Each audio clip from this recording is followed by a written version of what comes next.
Alright, so let's get back over here and have a good talk with Professor Oldfield. Now, I've saved the game, so if this doesn't go the way I want, I can adjust things, but I'm pretty confident this is going to work out.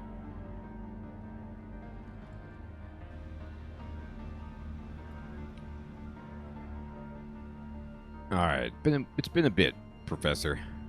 Come in, Dr. Incompetent, come in. I have a report to make about the Abyssal Station. Tell me everything. Explain to him what you discovered. Let's see what he says. Both the Professor and the Chief listened to your story of descent into the abyssal depth of the Black Sea, arrival to what is a dilapidated monument to both the Lemurians' ability to adapt and survive, and to their ironic, almost paradoxical inability to do just that. In silence, they wait for you to finish, and then after I managed to get away from the Shadowlith's influence, I got back to the submarine and successfully surfaced. By the caverns. As amazed as he without a doubt is, you can see it in his eyes that what he is waiting for you to tell him about something. I'm going to have to break it to you gently, and I explained this a little bit before, but the path that I'm choosing is away from science.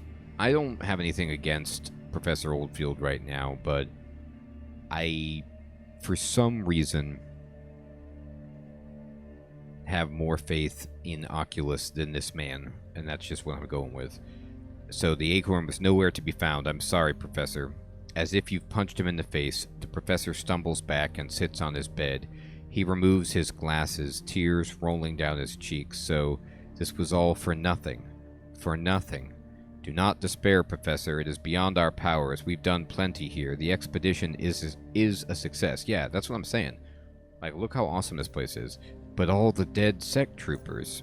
This is our job, Professor. Our duty. Every sect trooper came here willing to give his or her life for this expedition. Those who did will be buried with the greatest of honors upon our return. It takes him a moment to recover, but then he puts his glasses back on and gets up slowly, as if drained of all his life energy. What are your orders, Professor? Time for us to leave. What we've managed to collect so far and can be loaded to our ships we'll bring with us. The rest, it's up to the sea. Richard, it's time to inform your sect troopers. The Black Sea expedition is over. Even though we haven't found the acorn, I simply can't put my gratitude into words, Dr. Incompetent. If you ever find yourself in dis, Dr. Incompetent, please stop by the university. You'll always be welcome. Unless you have anything to ask me, you're free to leave. Oh, and don't forget to take the possessions from your footlocker. Cool. I mean, there is one more thing, Professor. There's someone I haven't mentioned yet, a person I met in the Abyssal Station. I'd like to bring him to the camp. A person? By the caverns! A Lemurian called Todd. The Professor takes a step back and sits on his bed, bringing with him a cup of water. He looks at you, somewhat dazed but smiling, before speaking. By all means, Dr. Incompetent, go and bring Todd to the camp. So I'm going to give them Todd. He'll be safe with them. You bring Todd to the camp. You told him where he would be going and tried preparing him as best as you could to what he was going to encounter, but you knew he was inevitably going to be intimidated by his first encounter with the outside, and such an overwhelming one at that. As you led him through the camp, everyone turned around and stared in utter disbelief at this man wearing a suit in a style everyone could by now identify as being Lemurian. And Todd, he stared at them too, at all these strange people in this large room with a jagged ceiling. Continue. The confidences of the Professor's... Oh, I'm sorry, I read that word horribly. The confinedness of the Professor's tent has a relaxing effect on Todd after being exposed to the spaciousness of the outside. The Professor introduces himself and the Chief, who just silently nods and does his best to make his guest as comfortable as possible, while at the same time trying his best to prevent his own fascination from overwhelming him. The conversation starts with simple questions with short, straightforward answers, then develops into a proper conversation about the outside, Abyssal Station, and a variety of topics. And you just stand aside and listen. The chief, however, himself too an interlocutor, whispers something into the professor's ear, bringing the conversation to a halt before calling his sect troopers. Todd is, for the time being, going to be in Seeger's tent while the rest of the camp undertakes all preparations for the expedition's departure. Todd, still somewhat shy, feels rather confident, although he hesitates for a brief moment before being led out into open space. Wait as they lead him out.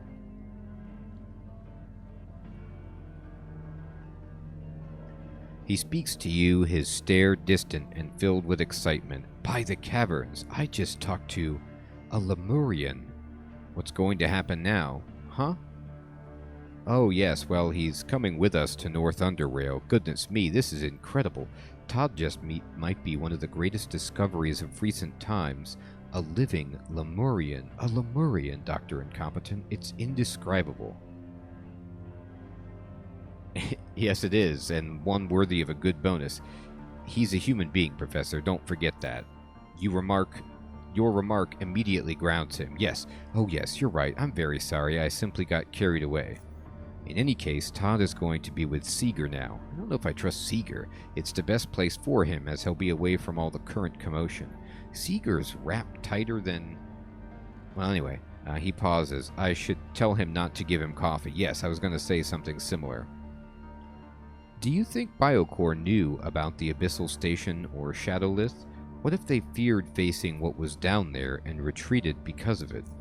He makes a long, thoughtful pose.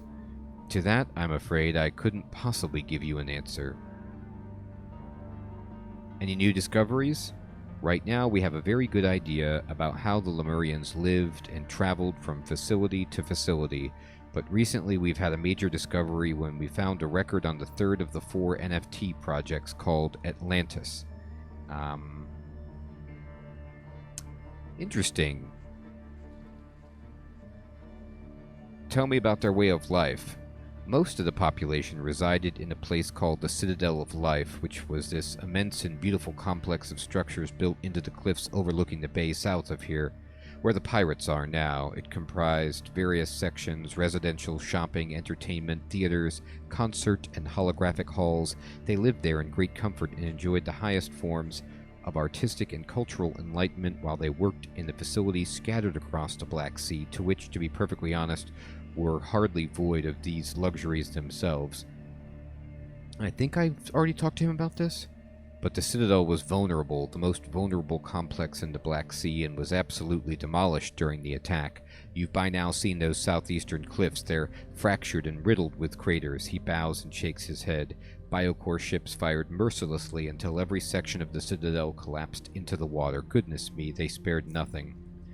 But speaking of vulnerabilities, there is one major flaw, if you will, that most facilities share. Yeah, we did. I did read this because this is how they got the mutagen in. What do you know about Atlantis? There are no detailed descriptions of what or where it actually is, but from the fragmented data we've been able to deduce that it must be some kind of underwater base located somewhere far away from UnderRail, perhaps even on the surface, for all we know, and it might not be silly to suggest it could be something similar to the Abyssal Station Zero. Interesting. What about their means of transport? As you have guessed, the Lemurians relied mostly on vessels for transport. We so far identified more than 20 or so types, from the smallest jet ski-like vessels to large freighters. To our knowledge, they didn't have any land vehicles other than a few used for specialized work. However, the most interesting are their submersibles. Yes, most of the facilities are almost completely underwater, which leads to a logical conclusion that NFT needed something that could perform underwater construction and maintenance. Yeah, we saw some of those or broken ones anyway, out the windows at the Abyssal Station. What they had was a whole range of so-called sub-assemblers and sub-lifters. They would lower all of the needed materials with those spherical cargo pods in documents referred to as subspheres, and from the sub-lifters, submarines equipped with heavy-duty robotic arms moved materials which assemblers, well, assembled and used. Absolutely marvelous, isn't it? One other interesting thing to note is their love for underwater, goodness me, how do I call it?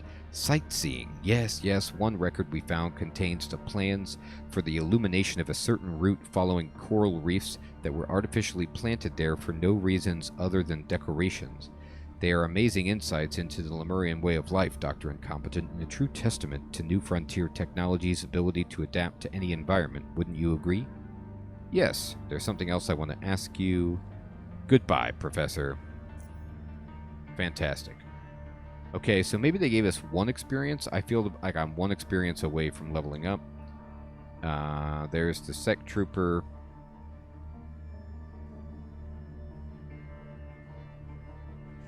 I need something. Here to collect my paycheck. 2,000 Stygian coins. Alright.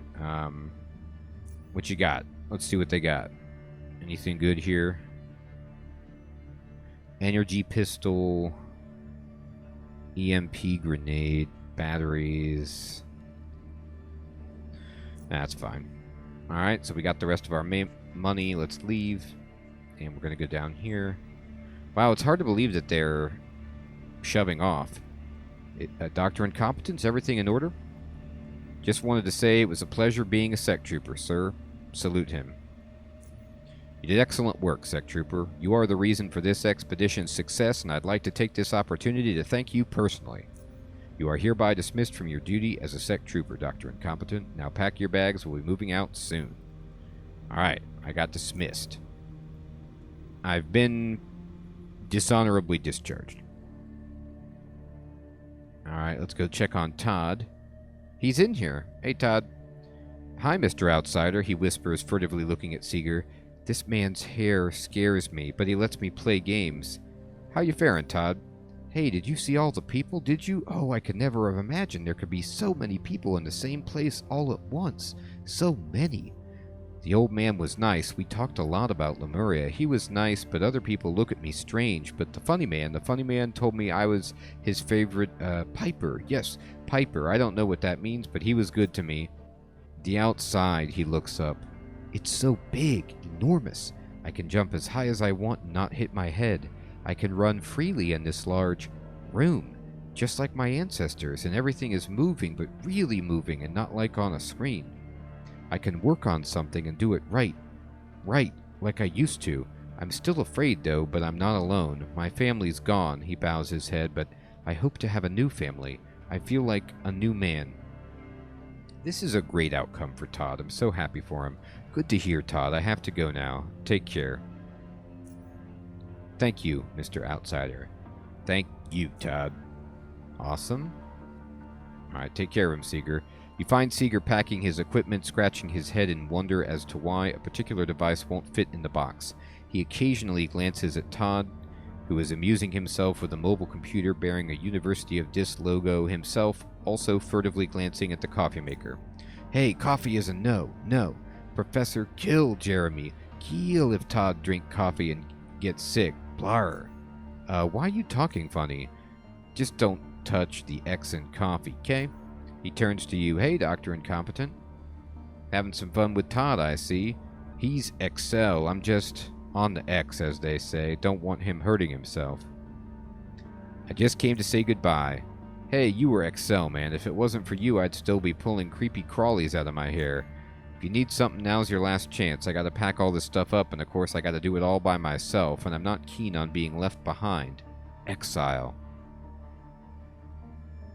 I'll leave you to your work. Appreciate it. Bye. Awesome.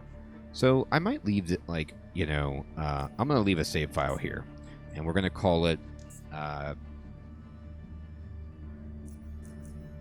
Black Sea Final. And then if we want to come back, I'm just going to quick save it after this.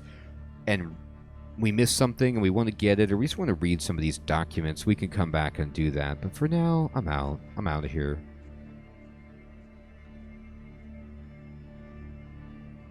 I've said goodbye. I didn't say goodbye to the doctor, I guess, but I don't want him harassing me for any more tobacco. Should I go say goodbye to the... Latoya? Is that her name? Or what's this lady's name? Let's see if she's up here.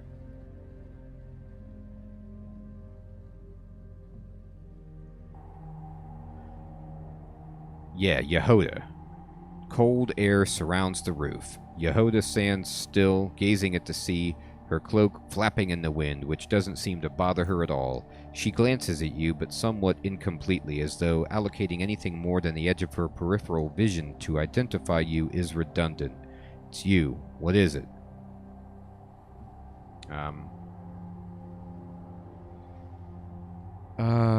I wanted to compliment you. Hey there, needed some information. We're all going to be here. Why don't we get to know each other? I don't know. Just checking up. She nods, her eyes scanning the sea. How good of a shot are you? Outstanding. Damn, you got dumb questions. Friggin' dumb. It's a lot colder up here. Where's all the warm air rising from below? She nods. There's a cold air current coming down from that crevice up there. She points to a crevice in the ceiling north of you. You can see some bats approaching it from the side, being carried off, of course, some 10 meters south. I wonder if that goes to the above world, where everything appears to be frozen as I climbed up that, I don't know, maintenance shaft or whatever. And it's just hitting this fraggin' lighthouse. What can you see from here? You got eyes as well. You got better eyes than me.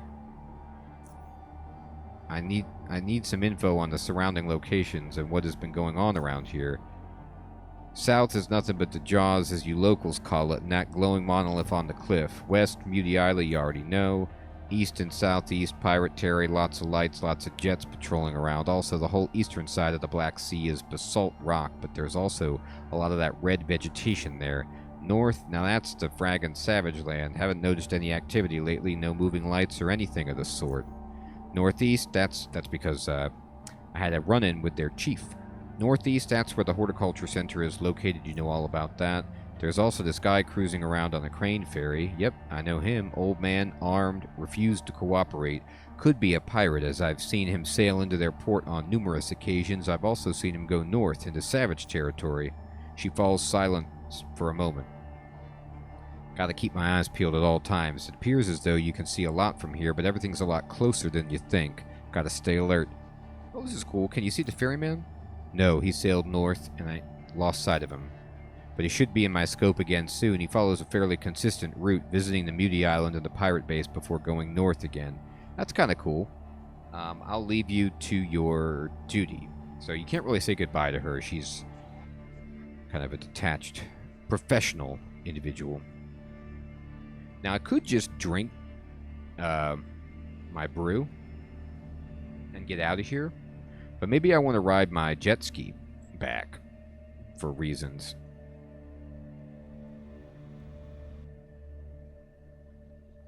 So I'm going to ride my jet ski back. I think we're done. I think I'm finally done with the Black Sea area. Alright, I'm going to save it. And I'm going to look at the map. And here I am. I'm going to just try to go through the Jaws and get back to Core City. And then my plan is to drop off the Acorn with Oculus, see what happens with that.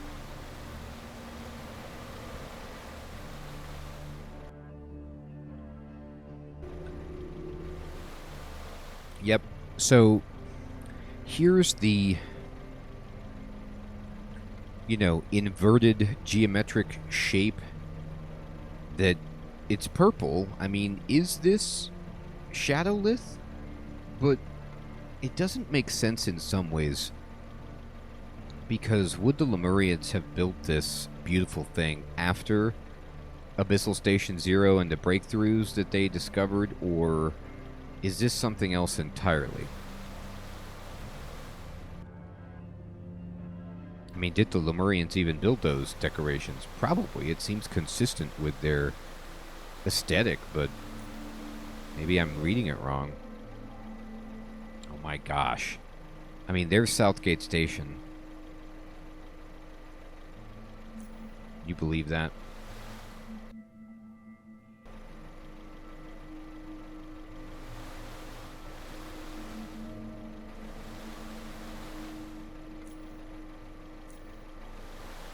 You know, while I'm up here, I'm going to save it. I have never gone south. I've only gone right back over. Like, what's over here? What is this? Can I get to the Hathor mine from here? You know, can I pick up some of these waterways and get closer to Southgate on a boat? Or what am I going to encounter over here? It's interesting. Yeah, the map does go this way, which is very curious.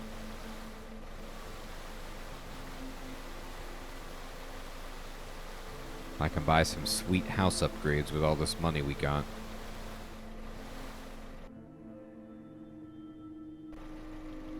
Actually, let me check that.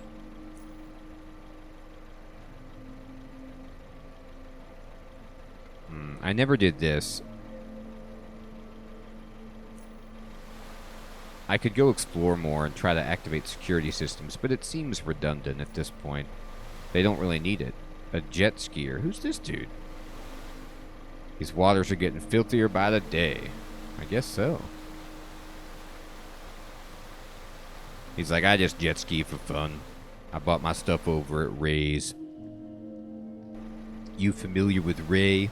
Big Ray? Alright. So here I am on the map, and there is indeed a place I can maybe land down here. Can I land on this? No. Okay.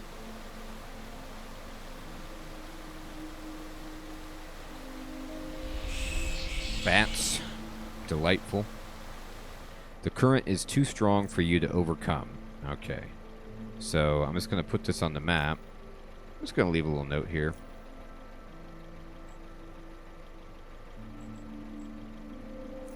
Current too strong to go further west. Alright. And we're going to just kind of get out of here then and go north.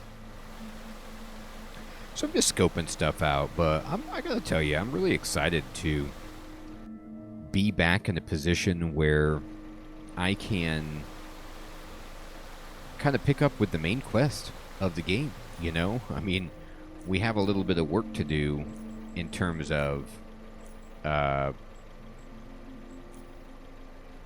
going to the Institute of Chort.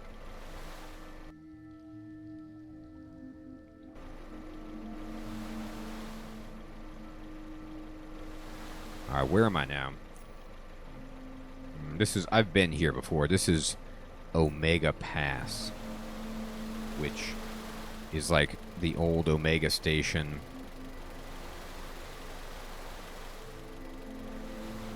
And Omega is no longer.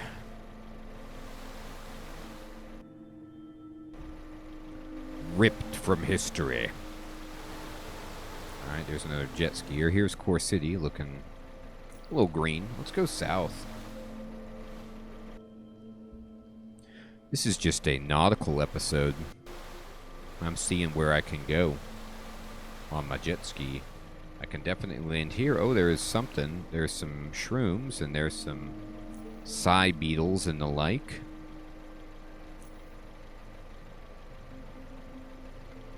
Oh, I always need that kind of stuff.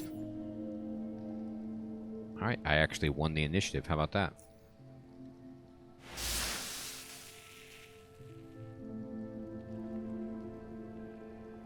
What's going on? I'm down on action points. Okay, let's just blast this guy again then. I'm going to stealth up and just let my reserves fill back in. You know what I'm going to do is recharge my shield And then let me just kind of start it up. See what's here. Okay. I'm going to go ahead and drop this right there. And see how we're doing. We killed one, so that one's gone. Oh, there's a big guy over there, though. Let's put up our shield and see if I can just blast this guy, slow him down. No, I didn't have enough. Okay, he's coming at me.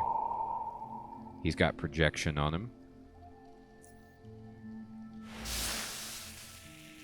Honestly, I think I can just dominate this guy by slowing him down. Man, this is great. Oh, he did hit me. And he took away my energy. That was not nice.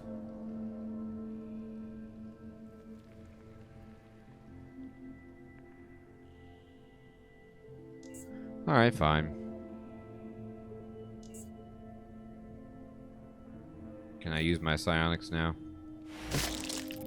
Yes. The answer is yes. See, this is how I'm supposed to do when I fight. Remains... Oh, there's a... I didn't realize there was a step up. That's not good. Mind shroom we need. Oh, I'm overburdened. Well, son of a gun. Sword everything. Okay, and then... Yeah, learn all the blueprints that we don't know. I got a few things to sell. Alright, we're going to go into the gear section.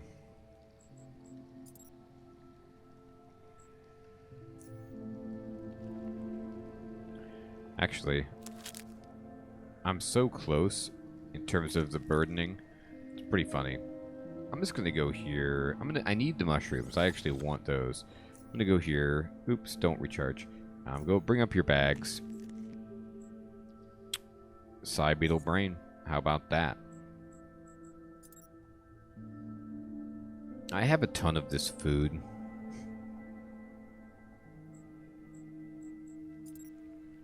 What do I have that is just too heavy? What does this do? This restores electrical durability. Do I have anything that's low on electrical durability? Not really.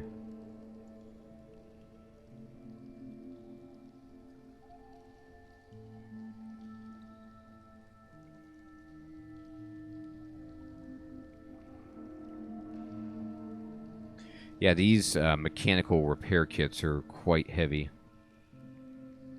Oh, I didn't realize I was carrying around this vehicle part. Yeah, this can just be dropped. There we go. That's funny. Okay, don't need that. 12-pound vehicle part. Yeah, probably don't need that. Okay. So unless I had some perception, I'm not getting through that. And it's another... you know, perhaps indication of the Omega base. And we got ourselves a few mind shrooms. Alright, let's go. Oh, by the way, I could just put everything in the storage on this. And I probably should, to help with my weight. So next time it becomes a problem, I'll do that. I cannot land down here. Let's go over here.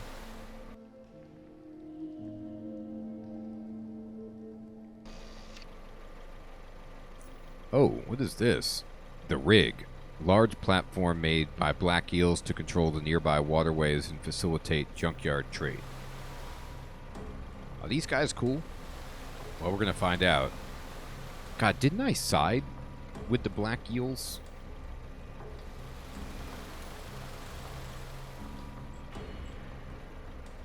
Let me look at it. Yeah, junkyard. Yeah, I'm dogs with the black eels. They love me. I'm huge with these people. Let's check out the Rig. Nice, I like your digs. This place looks great. What you got? Hey, you ain't supposed to be here. Oh, wait, no, I don't want to fight you. Aww. I thought we were good. What? What a crock. I helped the Black Eels. Me and the Black Eels go back. Look what I did for you. Help Silas and the Black Eels take over Scrapper's headquarters. Yeah. Maybe that Black Eel in particular just didn't know who I was. Or maybe you have to go into, like, there's a front door or something. A better place to go into this. Can I come in? Like, how about that? They're not shooting at me there. Use the western dock. Everything else is off limits. Oh, okay, that's what they're saying. All right, now I understand. Western dock. Well, I mean, let me save it. Is this the western dock? I don't really see anything else.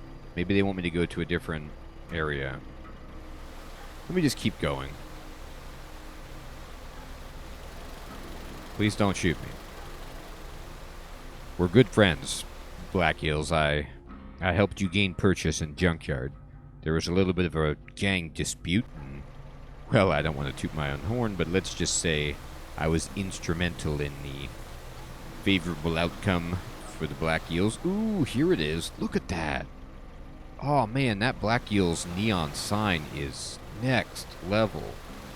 There's even a Protectorate cruiser here. Look at this patron. This guy looks like he's from Oculus. What? Nothing, dude. Just chilling. Squeezer, Ion, patron. Yelling out loud at the merchant is a man aggressively seeking out someone.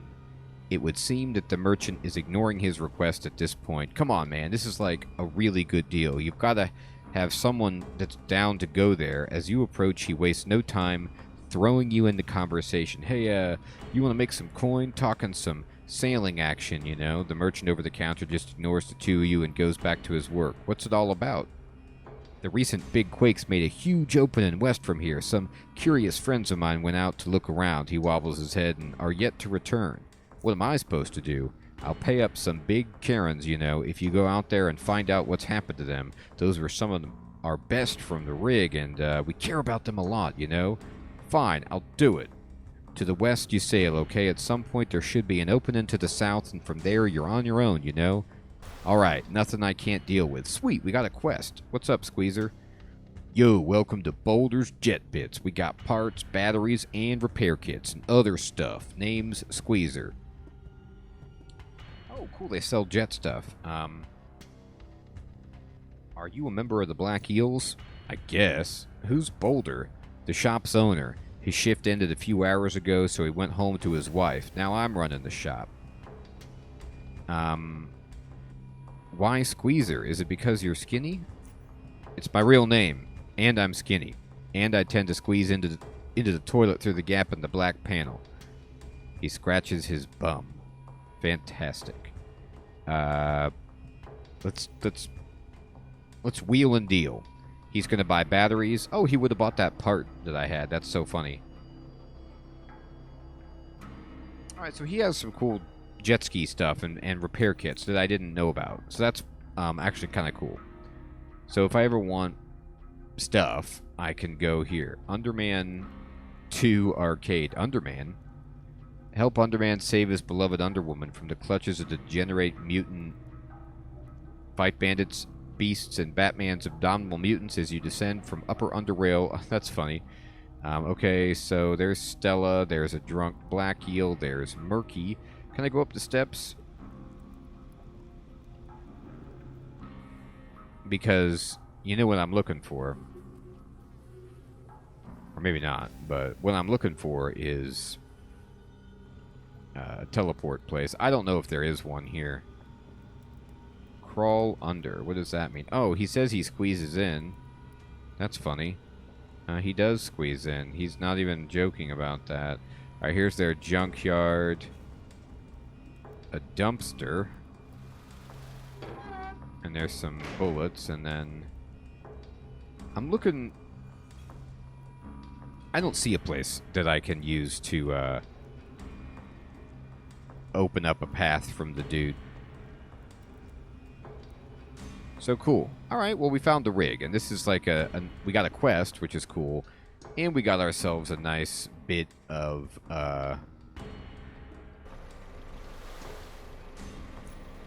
shopping that we can do if we're curious. This is Silent Isle, where we've been before. All right, so what I'm going to do is skate on up. Back to Core City. Let me look at the map, and yep, this should be smooth sailing all the way back.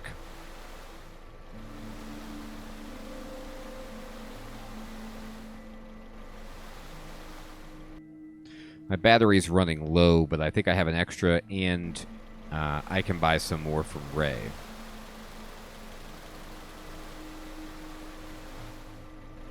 Protectorate.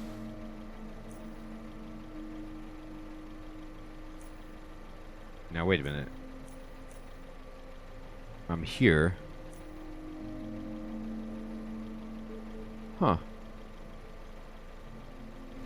I don't think I have any more quests with the Protectorate, though. Oh, right. But maybe I could talk to these people about that, but I don't have enough negotiations, I don't think, to solve that little dispute with, like, the defector dude. There's potentially something up there. And here's my dude, Pagos. What's up? He's not currently looking to buy anything, but he is selling some cryo stuff. And he has, like, some strong parts.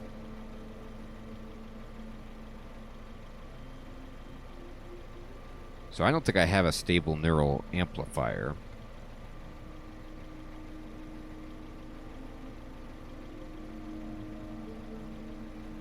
I never know, like, which of these I really, really want.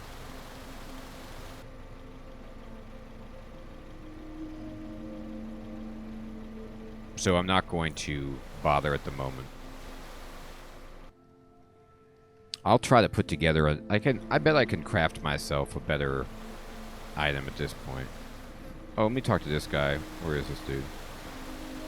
Crew member, cargo keeper, crew member, captain, crew member, Cappy. Wild adventures west of the rig, and I'm wasting my time here. Oh yeah, that's what they said, west of the rig, wild adventures. Everyone's dead. God, look at the green glow from Core City. It's not very pleasant. Horrifying. Alright. And... what if you can sneak in that way? Anyway.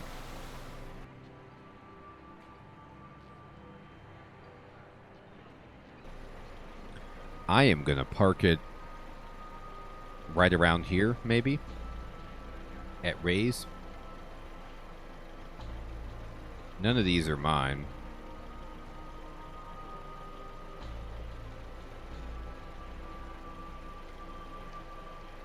My awesome summer, or my awesome jet ski that I bought from Ray, I don't think it lives here anymore. I'll just park mine like right here.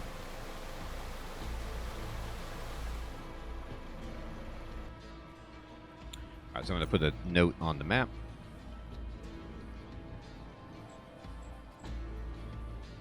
Aegis Patroller near Ray's. So I know to go get it.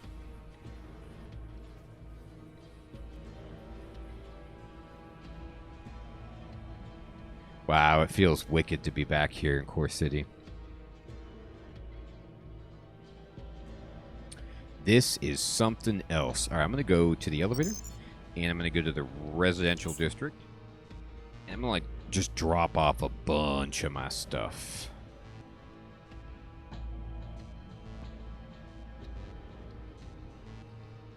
At my house. And maybe we can do some renovations if we wish. But I don't know how much cash I want to spend. I mean, I'll tell you what. Like, look at these snakes. I don't know. I'm not looking at snakes the same way ever again after what I've seen.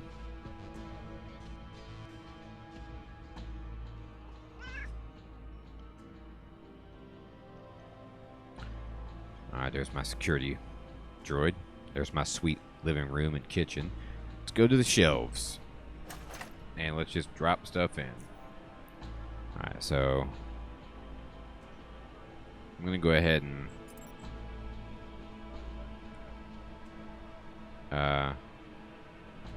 just kind of put the pacifier in there.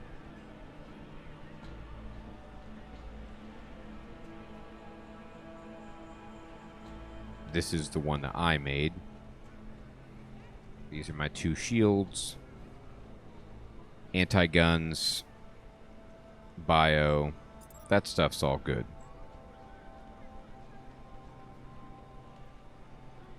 I like this. I'm going to just dump the acid in there. I never use this cloaking device, and I mean never, but whatever. I'm going to dump all the ammo for now. I don't think I need all of these batteries. I will split this 5 to 1, and I'm going to put 5 batteries in there. Food. Go ahead, go inside there. That's okay. Crafting stuff. Oh yeah. Goodbye. Pretty much all of this except for stuff that I would use for making restorative items on the go. I'm going to put away. Awesome. Alright, and now I have a little bit more space in my inventory.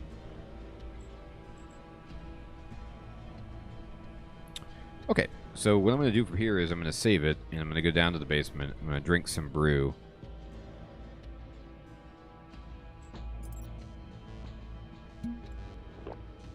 And I'm going to step to the Oculus. I'm going to see what happens if I give these people the acorn. Azif. Have you ever heard of the acorn, aka Acorn? Acorn, his voice resonates with curious recollection. Yes, why do you ask? I learned about it during one of my recent ventures. What do you know about it?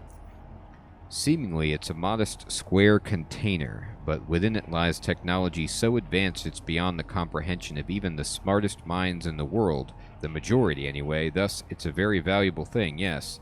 Now, besides finding out about it, did you also perhaps find it? As a matter of fact, I have it here. Show it to him. Acorn. An actual acorn. He looks at the container, its printed name and symbol, marveling at its every feature. I never thought I'd see one in person. It's yours. He inspects the acorn, rotating it from side to side, then he looks at you. The coded signal. What do you mean? Acorns have something called a quantum near-field lock. These kinds of locks require a highly complex coded signal to open, but perhaps I'm asking for too much. These locks are practically impenetrable, but there is time. You said acorns. Is there more than one? He chuckles. Yes, there are more of them. Acorns, you see, they are quite unique things. Inside each one is a spherical supercomputer, the brain of an artificial intelligence capable of controlling innumerable nanobots, also contained within. Why? To create. For each acorn has a prime directive to construct something, a mega project. Based on a blueprint it has, it must do this under any and all circumstances, and it can do so autonomously, all on its own. How does it work? Obviously, I can't go into all the details, but I can describe to you the basic principles of operation to the extent of my knowledge. Once an acorn is unlocked and activated, it loads its blueprint and seeks to realize it. The blueprint is not as simple as one may think, as it does not only contain a design for the mega project itself, but also patterns for everything that needs to be built in order to finish the mega project. To put it simply, the nanobots cannot do everything themselves. They need to make machines that make bigger and more complex machines. Now, the Acorn's advanced AI allows it to evaluate its surroundings, which might be nothing more than damp, deserted caverns. This would mean its nanobots would have to adapt to seek raw materials on their own, manufacture machinery, essentially develop all the necessary technology from scratch. The Acorn will often need to establish an external source of electric power. Its starting energy stores is immense but finite, and it needs the means to defend itself and work as well. Conversely, it could have been activated in a high technology environment where power and process materials are readily available, where it could interface with other machines and systems in order to, yes, learn and aid itself in order to complete its task. One can even actively help it by feeding it data it requires for further progress, as well as supplying it with resources. Additionally, it is clever enough to substitute materials it doesn't have with the ones it does, so the end result can fulfill the requirements in essence, but not necessarily in form. As long as it fits the needs, the Acorn will use anything it can, however it can. It doesn't merely follow the blueprint, it uses reason. Its reason, yes. It's all highly advanced, highly advanced, and the mega projects, as the name implies, are monumental in scale and importance. After all, using such elegant technology on lesser things would be wasteful, wouldn't it? So think of massive machines, vehicles, facilities, stations, entire cities. Megalopolises, yes, you understand. Did NFT make them? They seem far too advanced when compared to the rest of the technology they have. They manufactured and issued them. That is documented and well known. The container is theirs. The quantum near-field lock is theirs. But the technology of the Acorn itself? Highly unlikely. Huh. Such acute artificial intelligence and fine nanobot control and capabilities surpassed the known technological achievements of any of the supercorporations of the time period and even of today. Interesting. Where could the other ones be? They were offered to anyone who could afford them, programmed to realize what the contractors desired. All major supercorporations had them. It's no secret. Saying acorns were abundant would be ridiculous, but there is good evidence that they all had at least one at one point or another. Oh, they're like the rings of power. Fantastic. But where they are now, that is a question I cannot answer. This one's the first to be discovered after decades and decades. What are you going to do with it? Observe, study it. It is unusable without the coded signal, a state in which it may remain for years to come, but even in dormancy it can teach us plenty. For now, we have it. We have it. Let's talk about something else. About the Acorn. Let's talk about something else. See you later. Boom. 2 experience. We just raised a level. How about that? I'm going to click it. You have reached veteran levels and will no longer gain base ability points. However, you'll be able to choose previously unavailable veteran feats in addition to the standard feats. Oh, wow. Okay. That's interesting. Alright, so let's raise our skills. We're veteran. Alright, so we just raise up psionics all the way. Kind of goes without saying. I'll even raise up temporal manipulation a little bit. And we're going to go up here.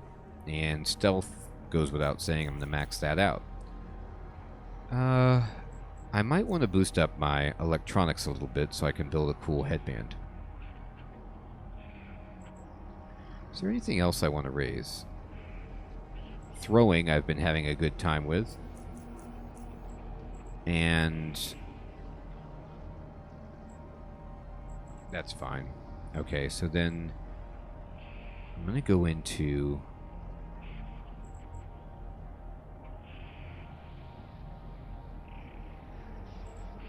evasion.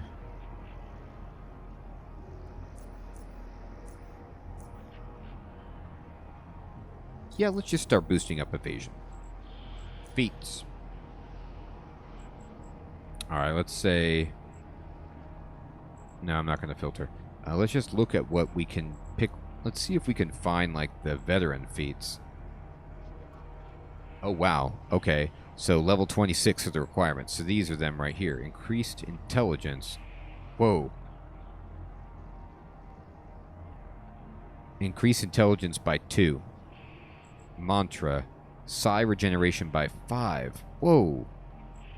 Unarmed and weapon damage increased by 15%. Okay.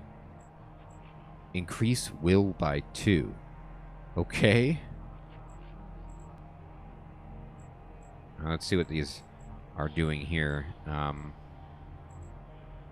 Grants you the empowered invocation ability that increases the metathermic skill by 35% until the end of the turn, but drains away all the remaining psi points afterward. Wow.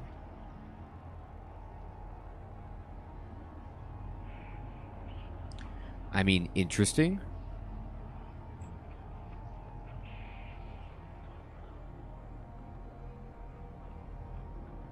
Wow, look at this. Base health reduced by additional 15%, additive to the original penalty, and psi cost of invoking psionic abilities reduced by 20%. Very good. Psychokinesis, very similar to the other ones.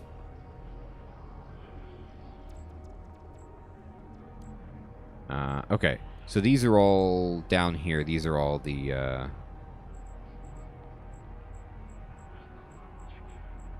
veteran feats. I mean, Mantra seems pretty sick.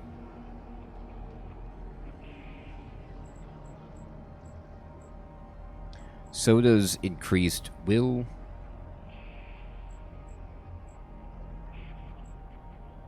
So do these empowered abilities. So does this. Let me look up here. I already have Psi Empathy, which says...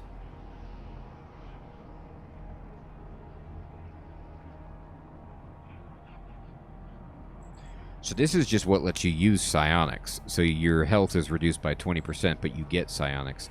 But then if I get Psi Empathy, it'll just make everything cheaper. I kind of think that, for me,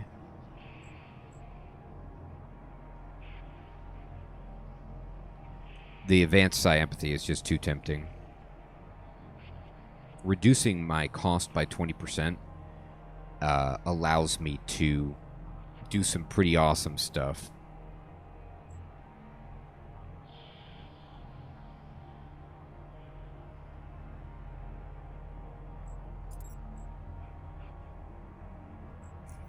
And specialization.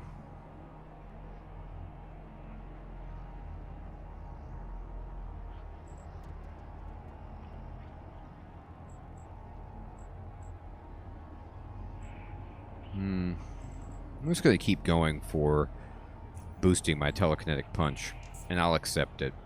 So my health is down even further, but, I mean, like, the cost of my psionic abilities... Look at this. 44, 13.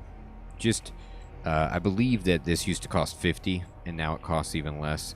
So just the efficiency of this is fantastic. All right, well, we learned a ton about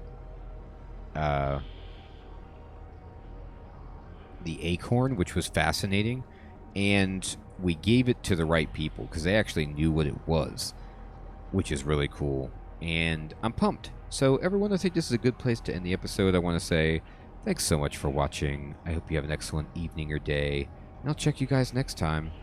Take care.